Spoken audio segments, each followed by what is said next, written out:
defend tawwe defend to sai kana haibiram bado defend to bada di makoi si wa kya lang de biang biune makoi acheng ba makoi si dul tribe phang su thong thok pan te na open oil pa national news ta khangala pa matam da di makoi ji tawum chamang khang da na makoi mathong mang khang da organization ga nei da ni ITLF kai na makoi chi thok pa ho rei do kari na hadi mo aseng ba se si se kuki dagi ST se lokthok pagi po se tau ta daga di akoi manipur si rang thol ani ne na hanai di mo ne am shanti lan la in lambai ta ni mo ai se na hanai di mo koi na yam na shanti daga la hen lambai ta ne ba akoi kuki dagi ST se lokthok na ba tau ra ga di akoi rang thol ani ai mamin ga loi pan daga yaw re ne ba se ka ba ga aduna makoi se na ore mathung thol tre wa chu ro la nge ha bi yare aduna kain khani ngai daga leite akoi gi pandam compulsory phangani makoi dagi phangbam thokta right su akoi myam pulag lak thokani en lak thokta su ya roi kuki illegal immigrants myam se tan thoki ba refugees sing sida phangbam thokta right myam phangi se moi de lak thokpa at the same time bien lo ni myam na phangri ba right si chu phangan ba hai se akoi pandam oi ga tamni ko ma se na harada kapay ade palau tara ne sa na sa jali ko kung jang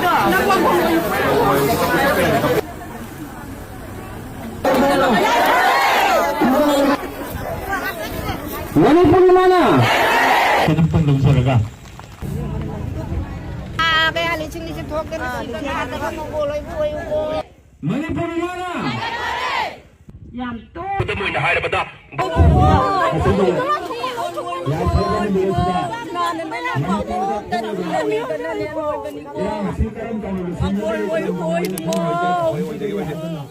Calu kalau ibu ngapa ipat rene.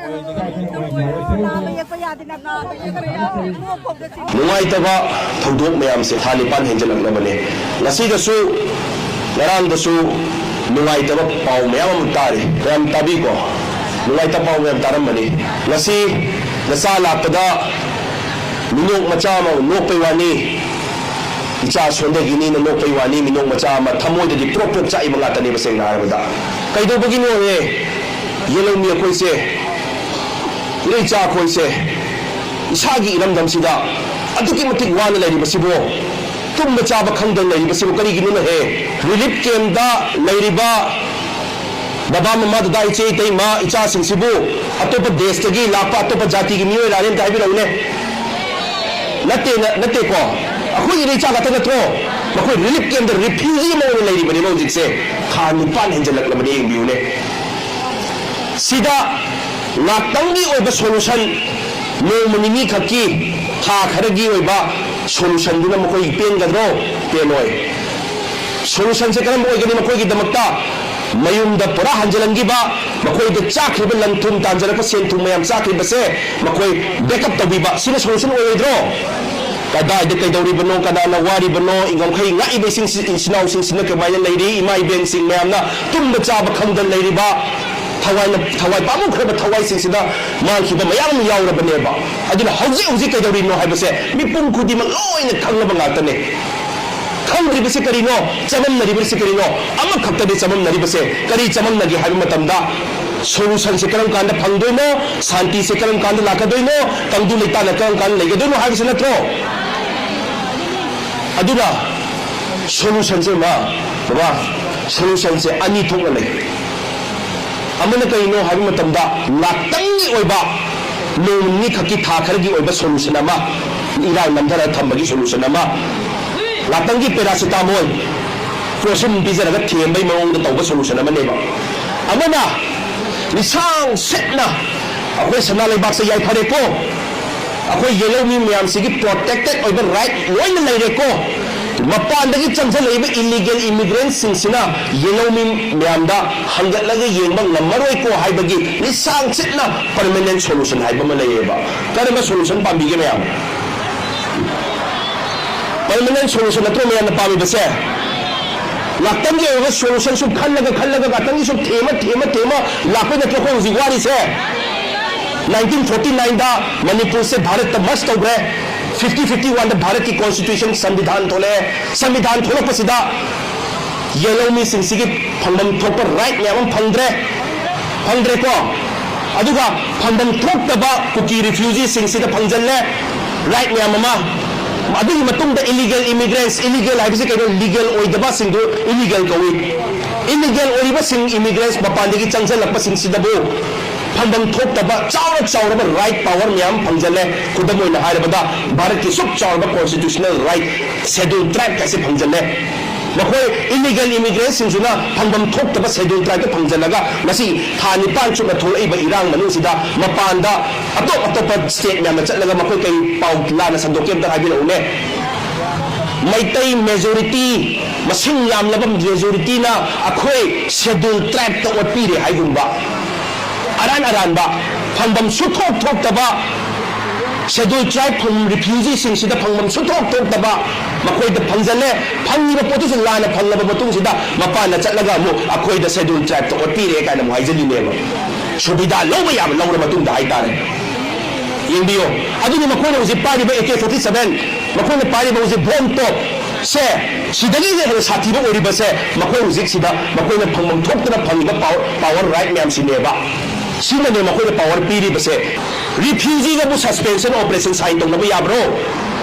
ꯁꯨꯡꯌꯥ ꯌꯥꯗꯦ ꯃꯈꯣꯏꯗ ꯐꯪꯐꯝ ꯊꯣꯛꯇꯅ ꯐꯪꯖꯜꯂꯤꯕ right power ꯃꯌꯥꯝ ꯑꯃ agreement ꯃꯌꯥम ꯑꯃ ꯁꯤꯗꯪ ꯅꯠꯇꯕꯤꯗ ꯌꯦꯡꯕꯤꯌꯣ ꯃꯤꯀꯣꯛ ꯊꯤꯕ ꯈꯪꯕꯤꯀꯣ ꯈꯪꯉꯤꯀꯣ ꯃꯌꯥꯝ ꯃꯤꯀꯣꯛ ꯊꯤꯕꯗ ꯌꯦꯡꯕꯤꯌꯣ ꯉꯔꯥꯡ ꯅꯍꯥꯟꯗ 2011ꯒꯤ ꯃꯤꯀꯣꯛ ꯊꯤꯕꯒꯤ ꯁꯦꯟꯁꯁꯇꯨꯗ ꯔꯤꯄꯣꯔꯠꯇꯨꯗ ꯀꯨꯀꯤ ꯍꯥꯏꯕ ꯃꯌꯥꯝꯗꯨꯗ ꯂꯩꯔꯦ ꯄꯥꯏꯇꯦ ꯊꯥꯗꯧ ꯃꯥꯔ ꯁꯣꯛꯇꯦ ꯃꯩ ꯃꯅꯨꯡꯗꯨꯗ ꯀ꯭ꯂꯥꯟꯁ ꯃꯌꯥꯝꯗꯣ ꯃꯣꯏꯅ ꯌꯥꯎꯅꯤꯡꯕ ꯌꯥꯎꯅꯤꯡꯗꯕ ꯇꯣꯉꯥꯟꯅ ꯑꯣꯏꯈ꯭ꯔꯦ ꯂꯩꯖꯔꯦ ꯑꯗꯨꯒꯤ ꯃꯊꯛꯇꯨꯗ 2011ꯗꯨꯗ ꯀꯩ ꯑꯃꯨꯛ ꯌꯥꯎꯁꯜꯂꯝꯒꯦꯗ ꯀꯨꯀꯤꯒꯤ ꯃꯊꯛꯇꯨꯗ ꯑꯦꯅꯤ ꯀꯨꯀꯤ ꯇ꯭ꯔꯥꯏꯕꯁꯅꯦ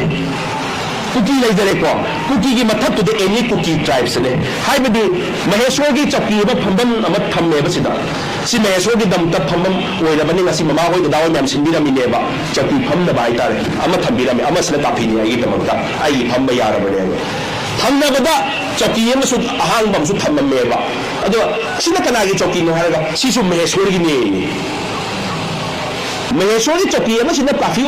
थंगबद चौकी अहांग थमकान कनागिनो हंग महेश्वर की हरप तारगदी महेश्वर लौटूनरग चौकी से थालमग महेश्वर की मी फमनब तौरी नत्रो तापदी कुकी की मथक एनी कुकी ट्राइब्स है मफम मोई राजनीति सानरगा ब्यूरोक्रेट्स मैम सानरगा हापचलमे चंगो चंगो मपान इलीगल इमिग्रेंट चंगो चंगो चंगो विलेज अथॉरिटी एक्ट 1956 लेबनीना फेक आइडेंटिटी मैम सारगा खुन युम कुन लेरगदी खुन नमोइना कोई हाइबे याय अदु चंगो चंगो चंगो चंगो चंगो मतुंग दम कदौरे कोई खुन लेबसु यारे लेबे यारे कांदा सुब चावरबा सुविधा फंगम सुथोक थोक तंग मकोइदा शेड्यूल ट्राइब फंजले नुवाई नुवाइबा अदु कनानो चंगी ओइदोसन ताइबिरोनी ठीक मैम से कोई हाइदबा सेंदोपगी खोलाउ लाउदबा सी मैम से मा होजी वारी बसे इंसान सेक्न वारपगी ने होजी वारी बसे ममांग सु सोइबा हंजी सोइबा अनिमक सोमिनबा सोय लापै नत्रो होजी वारी से परमानेंट सोल्यूशन दो नतबिदा लातंगी थेमा सुम चंचल लबैनेबा अखोय होजी वारी बसे से नारबमा अदुना येंबियो परमानेंट सोल्यूशन से पीछे हारगदी पॉलिटिकल सोल्यूशन नतन उपाय लेते को ममा पॉलिटिकल सोल्यूशन असी म्याम लोय मतुंबम चाबम खंगदन लेरी इचा इसु लाकदर म्याम सिगी सु खंदब या देखो अदुना अखोय डिफेंड लंग सुम तौरगा सु लेबि यारोय मी हुजिक लेरिबो म्याम सिदा फई नत्रगा फत्ते हाइजब नचदे फबा यारंगनी को अदु अमा खक फरगा अनि खक फरगा यारोय मसिदी सेन हारबदा पुलप टीम म फल मथौ ताई मयाम पॉलिटिकल फिल राजनीति से अवेयरनेस लेसे हाइब दमी खरन खनबा यावे राजनीति है बोट खोब चटपा ना चरा खर चाब नुपा खरा अपाम मी लोम नचदे नुपा खर पुंजल यू थमीनब खलेब राजनीति पॉलिटिकल अवेयरनेस नतेको पॉलिटिकल सोल्यूशन है वारी सानरीब सोशलाइज पब्लिक की वॉइस से कुमायन आइन लो एक्ट ओंथोनो है पब्लिक की वॉइस से एडमिनिस्ट्रेशन कुमायन गुड गवर्नेंस है राजनीति की पॉलिटिकल अवेयरनेस लो याउरीबनीको सेंगना हारबदा अदुना कदरे ꯑꯩꯈꯣꯏ ꯑꯐꯕ ꯇꯤꯝ ꯑꯃ ꯁꯦꯝꯕ ꯃꯊꯧ ꯇꯥꯏ ꯃꯄꯥꯟꯗ ꯆꯠꯇꯣꯔꯤꯕ ꯃꯤꯗꯨꯁꯨ ꯍꯩꯕ ꯃꯊꯧ ꯇꯥꯏ ꯃꯅꯤꯄꯨꯔꯗ ꯂꯩꯔꯤꯕ ꯇꯤꯝꯗꯨꯁꯨ ꯍꯩꯕ ꯃꯊꯧ ꯇꯥꯏ ꯂꯣꯏꯅ ꯍꯩꯃꯤꯟꯅꯔꯦ ꯍꯥꯏꯔꯀꯥꯟꯗ ꯄꯔꯐꯦꯛ ꯇꯤꯝ ꯑꯃ ꯑꯣꯏꯔꯀꯥꯟꯗ ꯑꯩꯈꯣꯏ ꯄꯥꯟꯗꯝꯗꯣ ꯐꯪꯗꯣꯔꯤꯕꯅꯤ ꯈꯨꯗꯝ ꯑꯣꯏꯅ ꯍꯥꯏꯔꯕꯗ ꯐꯨꯠꯕꯣꯜ ꯍꯥꯏꯕ ꯃꯁꯥꯟꯅꯁꯦ ꯃꯥꯏ ꯄꯥꯛꯁꯦ ꯇꯤꯝꯁꯦ ꯃꯥꯏ ꯄꯥꯛꯁꯦ ꯍꯥꯏꯔꯒꯗꯤ ꯒꯣꯜ ꯆꯟꯗꯣꯔꯤꯕ ꯏꯁꯇ꯭ꯔꯥꯏꯀꯔꯗꯨꯁꯨ ꯍꯩꯕ ꯃꯊꯧ ꯇꯥꯏ ꯗꯤꯐꯦꯟꯗꯔꯁꯨ ꯍꯩꯕ ꯃꯊꯧ ꯇꯥꯏ ꯃꯌꯥꯏꯗ ꯁꯥꯟꯅꯔꯤꯕ ꯃꯤꯗꯐꯤꯜꯗꯔꯁꯨ ꯍꯩꯕ ꯃꯊꯧ ꯇꯥꯏ ꯂꯣꯏꯅ ꯍꯩꯃꯤꯟꯅꯔꯦ ꯍꯥꯏꯔꯀꯥꯟꯗ ꯐꯨꯠꯕꯣꯜꯁꯦ ꯃꯥꯏ ꯄꯥꯛꯇꯣꯏ ꯅꯠꯇ꯭ꯔꯣ ꯑꯗꯨ ꯇꯥꯔꯒꯗꯤ ꯇꯤꯝꯁꯦ ꯉꯁꯤ ꯍꯧꯖꯤꯛ ꯂꯩꯔꯤꯕꯁꯤꯡꯁꯦ ꯐꯠꯇꯦ ꯅꯠꯇ꯭ꯔꯒ ꯐꯩ ꯍꯥꯏꯖꯕ ꯅꯠꯆꯗꯦꯀꯣ ꯇꯤꯝꯁꯦ ꯑꯐꯕ ꯑꯃ ꯑꯣꯏꯒꯗꯕꯅꯤ ꯍꯥꯏꯖꯕꯅꯦꯕ ꯇꯤꯝ ꯑꯐꯕ ꯑꯃ ꯃꯤ ꯑꯃꯈꯛꯅ ꯐꯕꯅ ꯌꯥꯔꯣꯏꯕ ꯑꯗꯨꯒ ꯇꯤꯝ ꯑꯐꯕ ꯑꯃ ꯄꯨꯂꯞ ꯑꯣꯏꯍꯟꯒꯦ ꯍꯥꯏꯔꯒꯗꯤ ꯀꯅꯥꯏ ꯈꯨꯠꯇ ꯂꯩꯒꯦ ꯑꯝꯇ ꯍꯥꯏꯕꯤꯔꯛꯑꯣ ꯄ꯭ꯔꯖꯥꯒꯤ ꯈꯨꯠꯇ ꯂꯩꯇ꯭ꯔꯣ ꯑꯗꯨꯅ ꯄꯣꯂꯤꯇꯤꯀꯦꯜ ꯑꯦꯋꯦꯔꯅꯦꯁꯁꯦ ꯑꯩꯈꯣꯏ ꯏꯆꯥ ꯏꯁꯨꯒꯤꯗꯃꯛꯇ ꯑꯩꯈꯣꯏꯅ ꯁꯨꯝ ꯍꯥꯏꯗꯕꯤꯗ ꯂꯥꯎꯗꯕꯤ ꯗꯤꯐꯦꯟꯗꯪ ꯁꯨꯝ ꯇꯧꯔꯒ ꯂꯩꯊꯣꯛꯄ ꯇꯥꯔꯒꯗꯤ ꯂꯥꯁ ꯑꯩꯒꯤ ꯏꯆꯥ ꯆꯍꯤ 5 ꯁꯨꯕ ꯑꯃ ꯂꯩꯔꯤ ꯏꯆꯥ ꯏꯁꯨ ꯃꯌꯥꯝ ꯂꯩꯕꯤꯔꯝꯒꯅꯤ ꯍꯧꯖꯤꯛ ꯔꯤꯂꯤꯐ ꯀꯦꯝꯗ ꯏꯆꯥꯁꯦ ꯔꯤꯐ꯭ꯌꯨꯖꯤ ꯑꯣꯏꯅ ꯂꯩꯔꯕꯅꯤ ꯂꯥꯁ ꯆꯍꯤ ꯈꯔꯒꯤ ꯃꯇꯨꯡꯗ ꯑꯩꯈꯣꯏꯅ ꯁꯨꯝ ꯂꯥꯍꯧꯗꯕꯤꯗ ꯍꯥꯏꯍꯧꯗꯕꯤꯗ ꯁꯨꯝ ꯂꯩꯔꯒꯗꯤ ꯂꯥꯁ ꯑꯩꯈꯣꯏ ꯏꯆꯥ ꯏꯁꯨꯁꯦ ꯏꯃꯥ ꯂꯩꯕꯥꯛ ꯁꯅꯥ ꯂꯩꯕꯥꯛꯁꯤꯗ ꯂꯩꯕ ꯉꯝꯃꯛꯑꯣꯏꯗꯣꯏꯅꯤꯀꯣ ꯃꯥ ꯁꯦꯡꯅ ꯍꯥꯏꯔꯕꯗ ꯑꯩꯒꯤ ꯏꯆꯥꯅꯨꯄꯤꯗꯨꯅ ꯍꯌꯦꯡ ꯃꯄꯥꯟꯗ ꯆꯦꯟꯈ꯭ꯔꯒ ꯑꯩꯈꯣꯏꯅ ꯂꯩꯃꯤꯟꯅꯔꯨꯔꯀꯥꯟꯗ ꯏꯃꯥ ꯂꯩꯕꯥꯛꯁꯤ ꯂꯩꯕ ꯉꯝꯗꯗꯨꯅ ꯆꯦꯟꯈ꯭ꯔꯀꯥꯟꯗ ꯆꯠꯂꯀꯥꯟꯗ ꯃꯣꯕꯥꯏꯜꯗ ꯃꯅꯤꯄꯨꯔꯒꯤ ꯐꯣꯇꯣꯁꯤ ꯎꯠꯂꯛꯑꯀꯥꯟꯗ ꯕꯕꯥ ꯅꯈꯣꯏꯅ ꯈꯔ ꯂꯥꯎꯕꯤꯔꯝꯃꯗꯤꯀꯣ ꯑꯩꯈꯣꯏ ꯏꯃꯥ ꯂꯩꯕꯥꯛ ꯁꯅꯥ ꯂꯩꯕꯥꯛꯁꯤ ꯂꯩꯕ ꯉꯝꯃꯝꯒꯗꯕꯅꯤꯀꯣ ꯍꯥꯏꯇꯥꯔꯦ ꯑꯩ ꯀꯩ ꯈꯨꯝꯗꯣꯔꯤꯒꯦ ꯑꯝꯇ ꯍꯥꯏꯕꯤꯔꯛꯎꯅꯦ aduna yang critical oy bese political solution sina permanent solution ohendoribani adu mayam political awareness leina se haiba taragadi nasa wahayam tang haijage waro biroi ko swere sum chai biru kan kai belete nasa da chai biru kan kai belete adu amakhati haijage election masa oro achaubo oro jila parishad oro member oro achaubo macha any election lapo oisano sa glass kharana samosa khana pangdabai thabaki to osi mayam em ya banatro em yai ko phone pai ko mayam phone pai bi banatro phone da pai ka da election lam lapo kan handa ki pradhan se phaine he handa ki MLA se phaine he handa kari se phaine ma mapan da mathi phong da bai wan manu de honna jari buni adu emadi phatte amma gi da phai natraga lakaduri anu usina phaine haraga ka lawran khanna daga phone du da khanna bi yo mayam yai ko adu na tabida ima sin khara khanna ba yawe ba loin tawe ha ba natte ko khara kai khanna ba yawe ai gi thuna tu na tu na bon han su yam yawe ba adu wai to se yam adu nga sino swari nga tane ba se na harabada kasi wari myam se jai sware pa sum sware pa uji nga se ki ari myam se na ko yam haira boy ninge kai khali as imam myam se mami tai mapita za bai wani wa bai wani pop cha bai wani hayeng election macha or macha achobo re mayai oro enni la ko matamda hangam lai dongna lai ge khanni mi su dum yauri bane se na harabada adu wai se to se ma se na har ya wara bane music se ya wana ra bane asi mama wa phambiri ba yeng biyo da sing ai ya ma sing khara ibudau thangjing khoi merang gi mapu gi mamang da ai chacharui lai ko isor khoi ma chacharui mapu khoi ma chacharui chat pa ka sida da sing mayam do ai won changsel la ko la ga kape hai tar ai han khangna ba natte ya no qualified ba su male mokhoi tari ba pi do drama gi pi natte haijabani dai haijabadi yamna propok cha abani handak se yeng biu ko hujik sum leina seba sigi pochida ai uji wangange ba khoi si stage da pham lepaga wangange ba ai na wangange bese mahese wangang bagi order phanga bra phanda ba haiba ya deba ai uji indian citizen amo oina ai wangang ba compulsory yai karigino ai freedom of expression freedom of speech fundamental rights ai exercise tawjari bani maheso se wangang ba order phanga ba phanda bai haiba daga leite si masagi fundamental rights suri yauri bane ba adu taragadi article 355 chana dabra hangbai daga leite ba maram di karino article 355 aibe athadi mapandi khulai paiba changjan agadi country medagi mapandi khulai paiba changjan apataragadi automatically article 355 se chagare harakanda makhoi se tathokhiba haibe se article 355 ki niyom ne base aduna amit shah parliament ta mapandagi changjan apa external aggression yaure se hairabani haire ko NIA na su hairabani adu taragadi makhoi hausipo article 355 se satnaga tathok tri base karigino haibse question amon hangindro aduna in haizabadi sigi mayam se ma ai ki amtang haizege ko doctor gi mathau nurse ki mathau x-ray kapi ba miduni x-ray kapagi mathau moi khangjaramani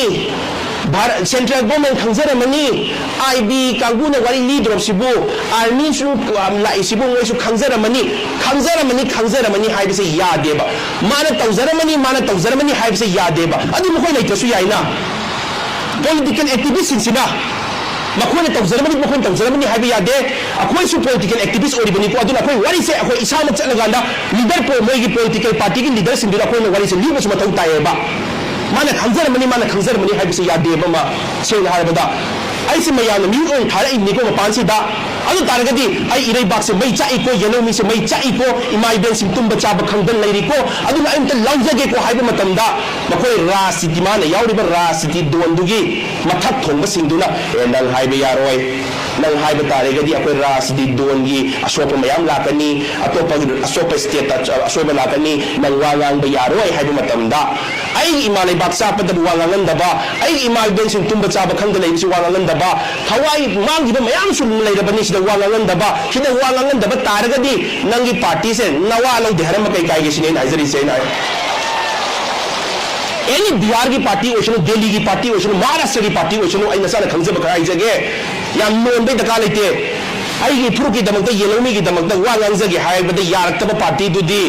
Manipur the खोंदा हलोय को हायब मतन मक्लाक नि अदमनि मसेंगना हारबदा अदु guts तो लयोसनिदा अदु line हाय राशि दोन दी अदु no राशि दोन हायब लेते ऑपरेशन रूलिंग होने मतम नते रूलिंग ऑपरेशन होने मतम नते राशि दोन लेते मींग दुदा लई हाय सेना तौगदब थबक्ति यावाली मतम चंगन दबा हायसिदी ममा होय म्याम खुद लेको टीम फजरो सेम मथौ ताई गसाई पॉलिटिकल अवेयरनेस की मतंग दुदा इचिनाउ म्याम नंग खैनि ngai basing tumba chaba khangdri na leiri basing se tasina makoi leiramdragadi mai ben leiramdragadi se na haragadi na nang khai si karam basu yai adu thonga pharaba ai ichinau sing thonga pharaba mai ben myam na tumba chaba khangdana sibu ngak ai bagine makhasi koi ngam khai kai dri base hai tare adu subaina kumai kyam kuine lehendu no haibu ne question di sumaina kyam kuine lehendu no ngoi ngai bi sinau sing se haijabai wani thonga phabagi damda thole ining manipur kai ning dabagi adu yumdadi सेना हारबद problem लेबस ma'am यावम दोइने अखोय पांदम सोइदना फंगनी सोंदा बैदा का केम लेते defend तवे defend तो साइ कगाना हाइबिरम बदो defend तवददी मखोय सि वा क्या लांग देबि यंगुने मखोय अछेंबा चुम अछेंबा मखोय schedule tribe फंग सुथोक थोप नतेना ओपन ओरपा खंगलप पृथ्वी म्याम पुनमक्ता नेशनल न्यूज़ ता खंगलप मतमददी मखोय जि तवम चाबम खंगदना मखोय मथोंग मरम खंगदबो ऑर्गेनाइजेशन गा लेदने ITLF काइना मखोय ची थोप हौरैदो करीब हाइबदि मोय असेंग बसे सी से कुकी दगी ST से लखथोप पगी पोसे तौ तारगदी अखोय मणिपुर से इरांग थोलनी ने नहानैदि मोय याम शांति लान लै लंबै टाइप नि मोय हाइस नहानैदि मखोयना याम शांति दगा लहे लंबै टाइप ने बा अखोय कुकी दगी ST से लखथोक न तौरागदी अखोय इरांग थोलनी आई ममिंग लोय पल्लगा यावरै ने बसे खबर अदुना मखोय से नावरे मथुंग थलक्त्रे वाचो रोंगागे हाबि यारे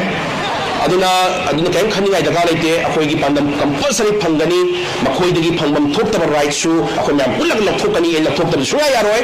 aduga akoi gi phangam thokpa yelomi myam na phanam thokpa right myam phangdri base isai su gi damakta akoi yelomi singi damakta mani akoi gi damakta si tahudragadi akoi just defendang tau leragadi akoi future leite ko aduga ma myam na akoi yelomi sing sigi akoi kuki illegal immigrants myam se tanthokiba refugees sing sida phangam thokta right myam phangi se de loktopa at the same time yellow mi myam na phangdriba right se chu phangan ba haibase akoi pandam oigadam ni ko ma sein harada